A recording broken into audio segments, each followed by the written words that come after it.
এখানে আমাদের সুজন মিয়া আমাদের আইনজীবী, সম্মানিত আইনজীবী 6 তারিখে হত্যা হয়েছে, তাকে হত্যা করা হয়েছে দুষ্কৃতির মাধ্যমে। এই ঘটনার সম্পৃক্ত থাকার এবং বিভিন্ন ভিডিও ফুটেজ এবং বিভিন্ন এভিডেন্সের উপর ভিত্তি করে আমরা যখন তদন্ত শুরু করি, তদন্তের এক পর্যায়ে আমরা এই ভিডিও ফুটেজ এবং ঘটনাস্থলের বিভিন্ন মোবাইলের লোকেশন এবং মোবাইলের তথ্যাদি বিশ্লেষণ করে আমরা এই মর্মে এই জায়গায় একটা গিয়ে সিদ্ধান্ত পৌঁছাতে পারি যে সুজন মিয়ার এই ঘটনা খুবই দুঃখজনক একটা ঘটনা।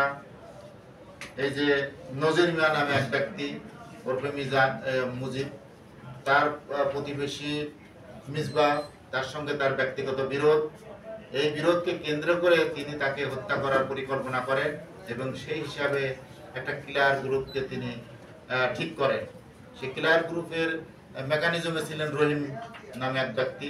তিনি এই রহিম হলো এই মেলার মাঠ থেকে মিসবাকে ভিডিও কলের মাধ্যমে দেখান কিলার গ্রুপকে, কিন্তু আসলে ওই ব্যক্তি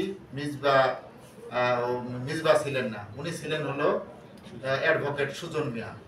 চেহারায় মিল থাকায়, দুজনের শারীরিক গঠন, দুজনের বয়স একই রকম থাকার কারণে ভিডিও কলের মাধ্যমে হয়তো কিছুটা অস্পষ্টতা ছিল, সেটাও আমাদেরকে বলেছে। পরবর্তীতে তার গতিবিধি লক্ষ্য করে তিনি যখন ফুচকার দোকানে আসে, ফুচকার দোকানে বসে তারা তাদের কিলিং মিশনের অংশ হিসেবে যখন জানতে পারে, এবং ইভেন তারা কিন্তু শুধুমাত্র ওই কিলারকেই দেখায়নি, এই রহিম মিয়া নিশ্চিত করেছেন যে ইনি হলেন সেই ব্যক্তি আমাদের টার্গেট, কারণ তারা তার যে একটা ছবিও পাঠিয়েছে। পরবর্তীতে কিলার গ্রুপ তাদের কার্যক্রম সম্পন্ন করে এবং এই পর্যন্ত আমরা যা তথ্য পেয়েছি সেই তথ্যের উপর নির্ভর করে আমরা যে ঘটনাটার বর্ণনা পেয়েছি, যে মোটিভটা, সেটার উপর নির্ভর করে আমরা অনেক এভিডেন্স আমরা কালেক্ট করেছি ইতিমধ্যে, এবং আপনাদের কৌশলগত কারণে এবং ইনভেস্টিগেশনের সুবিধার্থে আমরা এর সঙ্গে যারা সরাসরি আরও জড়িত এবং অন্যান্য যে সমস্ত জিনিসগুলো ব্যবহার হয়েছে, চাকু, সেগুলো আমরা উদ্ধার করতে পারি না, এগুলো আমরা পরবর্তীতে আপনাদেরকে আপডেট জানাবো। ইতিমধ্যে আমরা 5 জনকে, এই ঘটনায় আমরা 5 জনকে আমাদের যে তাদের যে লিঙ্ক আছে একটার সাথে আর একজনের সাথে আর একজনের, আপনাদের হয়তো কোশ্চেন হতে পারে যে নজির মিয়া তো কিলার না, তার সঙ্গে তার লিঙ্কটা কোন জায়গা থেকে আসছে, সেগুলো কিন্তু আমরা এখানে বের করেছি। নজির মিয়ার লিঙ্ক হচ্ছে লক্ষণের সাথে রহিমের সাথে কিলার গ্রুপে তাদের যে লিঙ্ক আছে, একজন আর একজনকে ঠিক করছে, কে কাকে ভিডিও দেখাইছে, এগুলো সবই লিঙ্ক আমাদের কাছে আছে। এখন পর্যন্ত আপনাদের কাছে এই পর্যন্ত আপডেট, পরবর্তীতে আরো কোনো কিছু আপডেট পেলে আমি আপনাদেরকে জানাবো।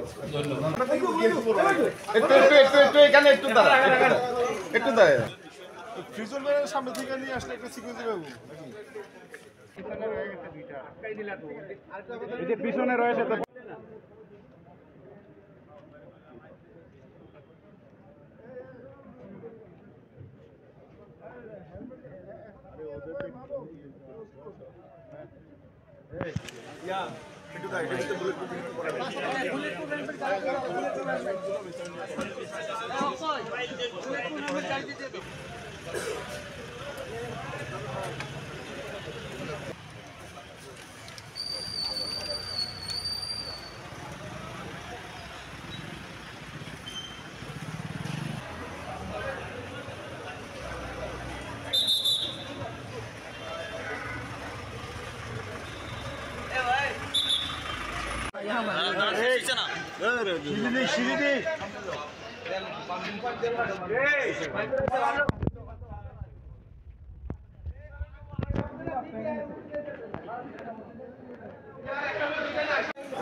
ফুটেজ वाला